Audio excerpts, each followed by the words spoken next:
Hello and welcome to the Western Bulldogs podcast, Barclay Street, episode 3. We're rattling along now. Look at Easton, us go, Bobbo. We are rattling along. Can't wait to talk to you about the weekend's win against West Coast, an absolute classic. Beauty. 2 hours of escapism for every football follower, not just Bulldog supporters. So I'm keen to talk to you about that, where you were sitting, your view of it. There were some big key moments, and we've got a little version of Dog Tales where we're going to play a bit of videotape just to show off our production value. But we need really to stepping up the game here at Barclay Street, aren't we? We are stepping up the game. Budget's increased. No sponsor yet. In talks. So if there's any corporate big fat cats out there, we're ready and willing. Your name here. Yeah. Prepare to get it tattooed on the forehead if that helps things along. So there's plenty to talk about in a football sense. But Easton, we need to address a topic of far bigger concern. Yes. You're not funny. Why did you get up and tell a joke in front of your teammates yesterday and spare no detail? But my mail is that it was a long joke. Yeah, your mail's correct. So Bevo has been trying to add, a bit of laughter to the group through his jokes. Frivolity. As you know, when he started back in 2015, he had a lot of material. Lots of jokes came thick and fast. It's like almost a daily joke. It was. It was his appetite for it was unbelievable. Are you guys not taking the game seriously enough? That's just. I'm speaking on behalf of Bulldog fans. Are you guys taking the piss? Well, just all jokes, is it? Just all jokes? All just fun and games, mate. It's all just fun. Water it's pistols just a game, mate. Just relax. Squirting each other with the hose. Where are we going? How about doing some training? Can we get back to my terrible joke? Sorry, yeah, go. So, what I thought was, basically, Bevo's been bringing out this book, and it's a book of jokes, and they're all dad jokes, and they're just one-liners, and the boys it's basically you get up, you tell one, and then you have to pick someone to do it next week. Yeah. And it's been 3 weeks in a row of pretty excruciating viewing, to be perfectly honest. And not excruciating in the good sense of this is amazing, can't wait for someone up to get up and do it. It's like, this is just, it's hard to watch. So I got picked as the next one to do it, and I thought, righto, this is my chance. I'm gonna raise the game here. I'm gonna flip the tables on my reputation as unfunny. Exactly. I'm going to finally change it after 13 years at the football club of having no humour whatsoever and never getting any laugh other than in the ironic sense. Yeah. I thought, this is my chance. I'm going to really, really change it here. So how long was the joke? 10 minutes. 10 minutes. When you go for something, Bob, you got to go all in, mate. I got to go all in. I've been your number one critic over the years. I think it's a great decision. I think it's a great decision. If I was in that room, I would have been so excited. As each minute ticked over, I would have been just on the floor. And building. I don't even care if it wasn't a joke. By the 10-minute mark, I'll be like, this is amazing. So, but the problem was, it was a pretty ruthless crowd. It's a tough crowd. That's a tough room, folks. For those listening or watching, that is a tough room. Came with an appetite to laugh. This ain't the comedy festival. These people don't want to laugh. And they didn't. So punchline came through, and it fell pretty flat somewhere in between. And I'm not sure if I've killed the joke. Who did you pass it on to? Does it matter of interest? That's to be determined. Right. Our guest coming in has got a bit of a funny bone. Maybe he can resurrect it. Can you give us an exclusive? Who do you think you might hand it over to? Did you not hear me just say our guest that's coming in? It's going to be Taylor. Wow. It's going to be. He's certainly got some credentials there. Okay. So you're giving it to him or not? I haven't decided yet. Well, give us an exclusive, mate. It's going to be after the fact. You don't understand showbiz. It's a fake exclusive. This is what I have to work with, people. This is the amateur hour I have to work with. It's always nice to come in and get some live feedback, guys. Here we go. Your footballs live in your little bubble. And everyone's telling you, get free runners, get free boots. Everything's free. God. Don't pay for anything. Trash. Let's go. It's what the people want. Can we talk about the game that's what the people are really here for. Sunday? Not my terrible jokes. Where were you watching from? Where was your vantage point? We had a box with the non-playing players. Big shock. Which you used to sit in all the time, mind you. What were the hors d'oeuvres like? No hors d'oeuvres, Bobo, but there was some absolutely fantastic viewing, that's for sure. Yeah. So some huge key moments. I mean, it was take our bias out of it. Yes. It was a classic. It was what people want in terms of a game of footy. The best players doing their thing, one-on-one contests everywhere, big risk-taking. moments everywhere throughout. Huge moments. It was awesome. The Bailey Williams spoil, gather, and handball. That's gotten a lot of love. Yeah, and which is great. Yeah, and that part of the game, 1v3, games on the line, and have come up with a play that really you should only. It's probably one in 100 kind of win, maybe one in maybe less. I don't know. It's just a huge moment. And good play, Liam Ryan. I think that's pretty underselling it. He's so good to watch. He might be the smoothest mover of any player I would agree. ever. Yeah. I didn't see them all. Yeah, but he's Keith Greg was pretty silky, and what about our skipper in the first quarter and the whole game really? But like he's just halfway through the first quarter, he had 11 touches and a goal. Yep, that's pretty good. He was on track at that point. I don't want to overstate this. He was actually on track for 88 possessions and 8 goals. That's as far as days go. That would be up there. I remember we played Essendon in a practice match a long time ago. Well, don't tell me you heard 80, did you? No, it wasn't me. But James Hird was off to a fly. The first quarter blew it out, and Terry Law said, he's on track for 60 kicks. Nathan Brown was like, I reckon we'll reel him in. I don't reckon he's getting History says. Yeah. So there was the Bailey Williams spoil, the Bont clutch goal at the end. Yeah, when he took the mark, there seemed to be a lot go through his mind and all of our minds of play on but don't play on. Yeah, of course. Kick it but pass it. Such a chaotic... kick a goal but pass it. Run the clock down but kick a goal. Don't kick a point because they've been really good from kick-ins and they can kick at 80 metres and it's like, oh, God, is there enough time? It's just an epic moment. And I think that was his third goal for the day. Yeah. But to go back in that moment, and even before that, Naughty kicking those goals. Well, that was the next one. Naughty's Brucey as well. Yep. He was dead eye for the day, which was huge. And you can go across the whole list. Everybody had moments. We always, as back in our time, Bobo would always speak about moments together. Yeah. But there was huge moments. You're referring to my left foot kick against the Crows. I'm surprised. That's not about to pop up, is it? I'm so disappointed. Next, just have that clip. Next week, we'll just have always emergency play. No, but I do want to reintroduce a segment we did last year called Dog Tales. We're going to show a little clip. Now, this didn't get picked up by everyone. I was doing radio at the time, did pick it up. Keen eye. Look at you go. Keen eye.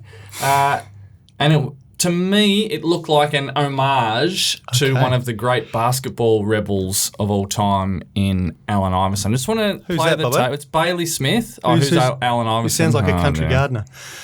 This is what I have to deal with. I'm only joking. Just winding that, but here we go. So let's play the goal from Bailey Smith, and then the step over, and then it's pretty nice stuff. Let's discuss it.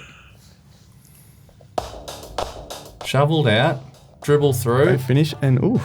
So there's a bit to discuss here. Firstly, he steps over him twice, Bailey Smith. True. So kudos. Yeah, well played. Allen Iverson steps over, and it's a moment of I'm the boss. It's an alpha move. Absolute alpha move. That's a good way to describe it. It's as big an alpha move as they come. It's like the handshake and the turning the hand over.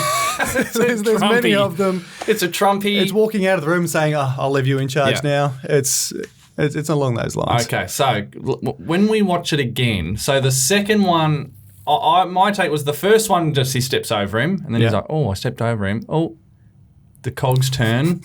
I could do an Iverson here. He's still down. Shepard's still down. Could I be bold enough? I like the look down, and the second one he commits to the. It's a deliberate. And then the smile afterwards, which I want to ask you. Let's watch it again. Who's the player that comes up to him after Hunt? Yes. I reckon it's Lockie Hunter, who knows exactly. So AI with the look down. So over he goes. And then go, I'm going to back over that.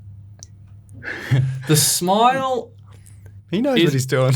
He knows, and Lockie knows. Big time. More importantly, Hunter would have been the player to perhaps most appreciate that little step over. Yeah. And you wouldn't think Baz, being so young, would go back that far, but he's big into his early 90s stuff. Right. Okay. Big basketball fan. He knew it. Yeah. Okay. All right. The plot thickens. Look Anyway, it was a nice little moment. Beautiful chain of handballs again, which is our Bulldogs style. Hey, let's have a quick break and bring in one of my favourites, halfback flanker, left footer, Taylor Duryea. Looking forward to it.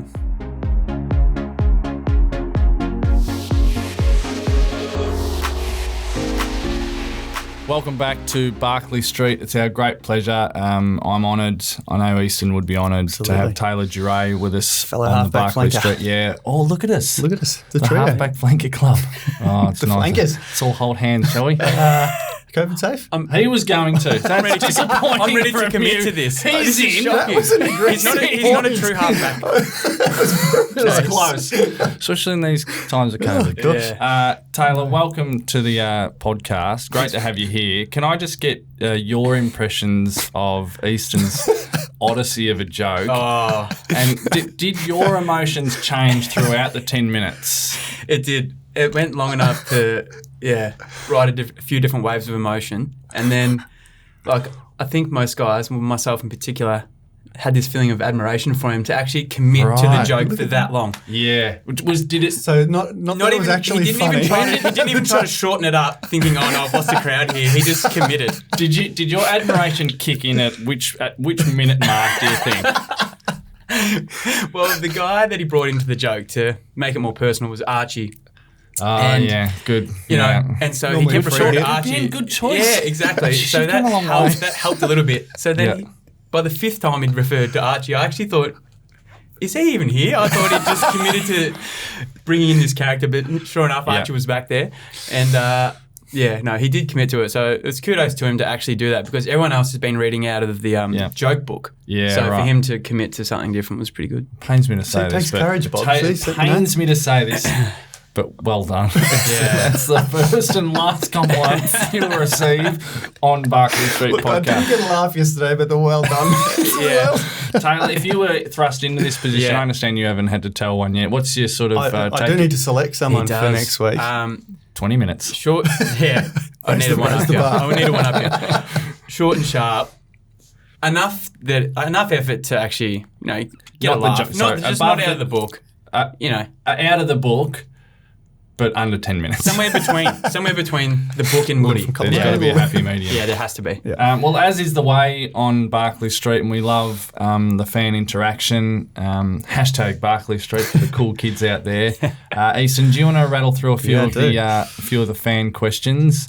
We've got some. I'd like to say thank you to all our listeners for writing in. There's some well-known names have chipped in. I knew there would be. Daniel Jean Syracusa, a personal message. Yep. Well, are we starting there? Or do you are you hijacking this? Or you go. Because I believe one of them came through. Yeah, it was a popular question. Okay. Well, this one is very familiar. But this one's credited to Ned Fay. Where does the nickname Doc come from? Are you a real doctor? And what do you practice? Are you a fraud? I'd like to think I am a fraud. We'll start there. I am a fraud. No, Matt Suckling actually gave me the nickname. So he played state footy with my cousin, Evan Duryea, so in the New South Wales system. And Sucker's a big fan of rap. Yeah. And so Dr. Duryea sounds similar. Yeah. And then that's where the nickname Doc came from. And I was pretty happy with it. Like, I don't mind the nickname and it's stuck. And, and I do often invite myself to the medical meetings at the club. And they do humour me every now and then. Yeah. Well, can I just test you on this? So, Dr. Dre, okay. What's Dr. Dre's actual first name? Andre. Well done, 1 from 1. Well done. Okay. Question 2. This is going better already. Yeah. I won't answer anymore. Dr. Dre has worked with all of these artists except one. Eminem, 9 Inch Nails, The Rolling Stones, Burt Bacharach, Daryl Braithwaite, Snoop Dogg. Surely Daryl Braithwaite. Surely. Correct, 2 from 2. Yeah. You worked with Burt Bacharach? Yep. Wow. That was the curveball in there. Only 2 hip-hop producers have won a Grammy. Dr. Dre and... Jay-Z. Neptunes. So... Oof. You are a fraud. We're Also, thanks for coming on the podcast. Yeah, no, this has been great. Have you got any more fan ones there? Yeah, we do. You mentioned Matt Suckling before. He's been kind enough to write in, actually, and he's asked, why was your nickname the Waganya Whiz Kid? Jeez. A lot of nicknames. Yeah. Have I said that correctly? You're like Apollo Creed. It was similar. So the Waganya Whiz Kid was similar to... So he's given you multiple nicknames here. So that was like a newspaper snippet from local footy, and young kid doing well in the country leagues. So I was referred to as the Waganya Whiz Kid in one of the articles, and he's just ran with it. He loves it. That is It's good. similar to my... Can we? Yes. I'm glad you brought this up. I was about to bring this up. So there's this horrific picture of me. And I've Duryea the Destroyer. Duryea the Destroyer. So it's another one. So they come up with these beautiful headlines for me. And Doc's holding the cricket ball. Big smile. Yeah. Staring straight into the sun. I'd say some wider cheeks at that point. I think I was heavier at that age than I am now, strangely. But anyway, I'd taken 5 for none. I hate to tell the story. I took 5 for none, including a hat trick. Wow. Yeah. It's one of the most amazing... Fast and medium. Lefty? No, right. I'm right-handed, yeah. Right-handed, left-footed. But the strange thing about that game, that match... It's one of the best scorecards of all time. We bowl them out for 126. We give them 13 sundries. One of their guys scores 108. So the rest of their team only scored 5 runs. Off the bat. But I never bowled a ball to him. Wow. And if I did... I wouldn't have been left at 5 for none. He would have knocked me about. You injured yourself back spasms. I was coming in with too much heat and a bit too erratic. And the back's gone after the third over. I had to pull myself out of the lineup. Full Sean Tate, Brad Williams style. Just slinging them down. Yeah, I gave them all. Wow, that's Did you fake the injury to preserve the figures? Yeah. It's hard to get much better than 5 for none. No. Then I found out after that subsequent matches I only lasted about 3 overs before the back gave way. So yeah. But that was so we're going your whiz kid, Duryea the Destroyer, all of the above. Oh, that's excellent. I love all of that. Have you got any more there, Easton? We do. One of our long-time listeners and good friends, Lin Jong, has sent in. Why? Can you talk into the microphone, please? I told you about this beforehand. I'm really loving the feedback this morning. I've been getting a lot more than in my game reviews. This is just showbiz, mate. This is how podcast reviews. Here we go. Why is your handicap sometimes 36 and sometimes 10? Key question. We're asking the tough questions. Key question. Whiz kid. Yeah, I can play some. My golf is far from consistent at the moment. Yeah, unfortunately. But these guys, all the guys that we play with, they play at Mount Derrimut, and it's a big wide open track. You can hit it anywhere and not be penalised. Yeah. So I go there with this negative sort of mindset around the course because I find it's just too easy and the guys play too well. Easy. Yeah. So not a doctor, fake injuries to protect the bowling figures and our golf cheat. There's a picture emerging here. All-round good bloke is what I'm thinking. Lovable character though. You got any more there? We've got one last one, and I think it's a beauty. Also, I suppose it's along the nickname vibes. Yeah. You've been mistaken at times for Ramsey Bolton. Would you care to comment? That was Daniel Jan Syracuse's question also. It came through thick and fast. Yeah, there was a lot of that. For listeners out there who don't know who Ramsey Bolton is, bit of a bad egg, you'd say, from the Game of Thrones universe. Yeah. Probably undersells it a fair bit. Definitely. But how questionable bad? Character. Scale of 1 to 10. Probably 11. Oh, okay. Yeah. Oh, yeah, what I know. But you come in of that show. Off the bat, I've been called a fraud, and that's probably the nicest thing you'll say about this guy.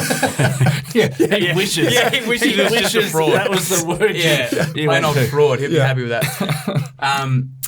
So. And he had this haircut, fringe down. And every now and then, if I run the fringe down, pull some certain faces, I can definitely look like him. Unmistakable.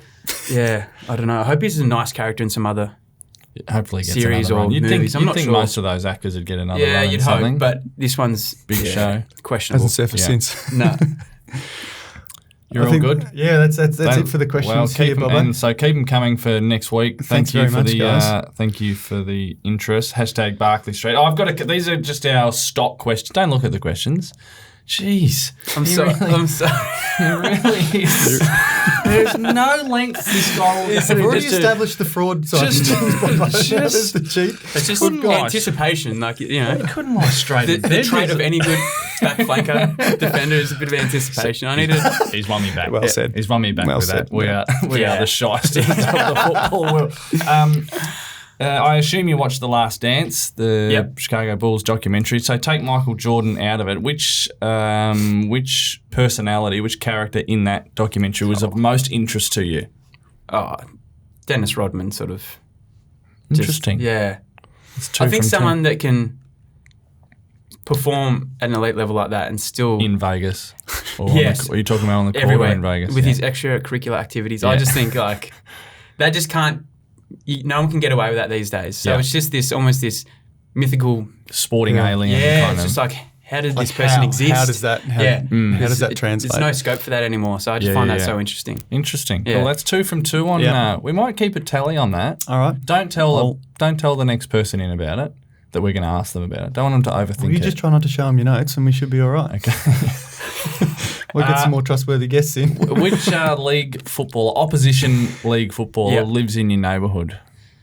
Is there one? Oh, there's plenty. I'm in Richmond.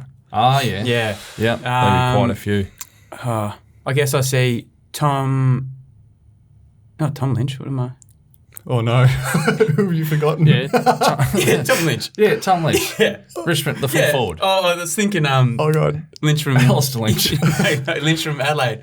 Yeah, same name. Tom Lynch. Yeah, okay. Then I had in my head, mate, that's the one from Adelaide. Yeah. Sorry, Tom Lynch is out there. Yeah. That would have been a big commute. Yeah, he goes to the same dog park as me, so... Oh, and is there... Very popular dog Is park. there dog interaction? Every now and then. Is there... Just which dog's dominant? Oh, this is a big question. Uh-oh. Don't know. I think he's got a big dog. Oh, no. I got a little French bulldog. Okay. But he And thinks... a new addition as well. Yeah, Duke. Wesley? And So I Wesley knew the that. Whippet. Wesley the Whippet. Wesley the Whippet. Big fan of Oh, Wes. I like this. I'm not a big...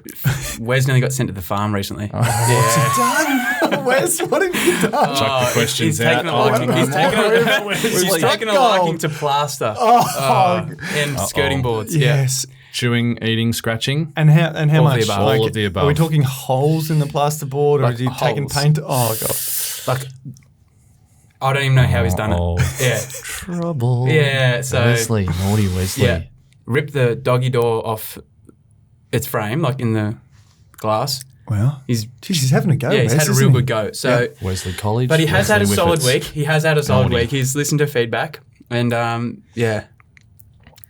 So no chewing this week. not touch wood. Oh, what? It's only Touch Wednesday.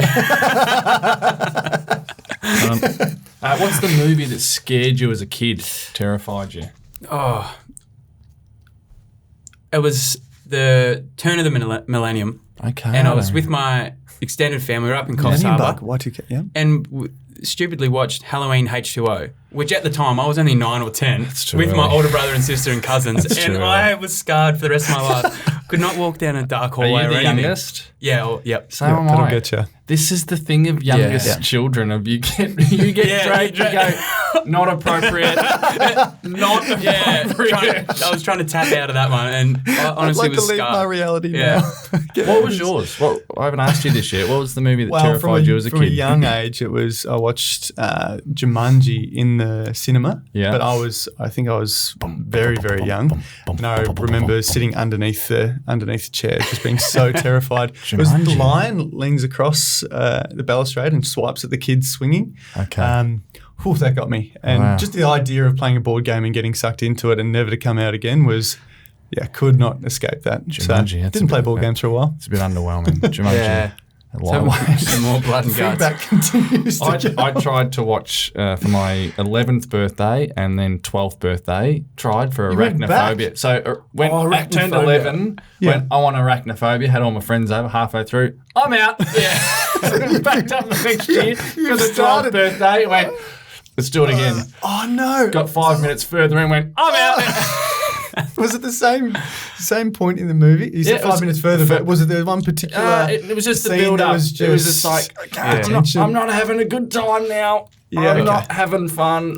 And spiders still get you? No, not really. No, but I might unleash it. Have you been back, though? No, and that would be a great my watch. Kids are at the age of where it's time for them to be emotionally damaged as well. Family movie time. Gather around, guys. Bring your popcorn.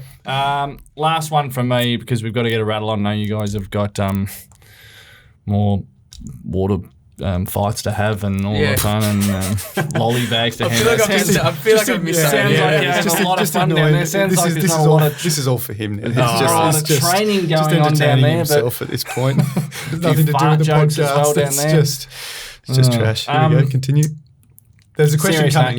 Good Friday footy. It's a privilege, the raising money for Royal Children's Hospital. Bit of a gear change here. Sorry to go from fart jokes to raising money for the Good Friday appeal, but it must be it must be a real honour to be out there, and we've got the challenge of taking on the Kangaroos, who'll be fired up. Yeah, I mean, you don't need any incentive or any reason to put on a good performance or do right by your club or whatever. But this one obviously has added weight to it with the Good Friday appeal, and any sort of light we can add to the appeal and to the cause, we're going to do our best to put a positive performance in, and to go up against North it's going to be a big challenge for us. They've obviously been under a bit of pressure as well. 0-2 to start the season.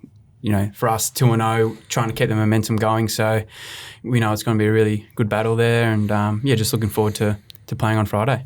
Awesome. And just a quick check-in with how are Laverne and Shirley, the right and left hamstrings? They're doing great, mate. We got through, so we named those in the first week of the podcast. And by we, I mean he. Yeah, I can tell it's very much a Bob sort of names that have come through there. Laverne and Shirley. I don't mind them, actually.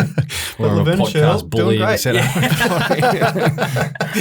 But no, I played in the VFL practice match on Saturday, and played the full game, no restrictions, and felt great. So. Cool. Things are good. All right, hopefully we see you out there sooner rather than later. Taylor, great to see you out there doing your thing on the halfback flank. Good luck this week. For Bulldog supporters out there, if you can get along to the game, great. If you can't, donate some money to the Royal Children's Hospital. And we'll see you next week. Beautiful. Thanks for coming, Doc. Thanks for having me. Thanks, guys.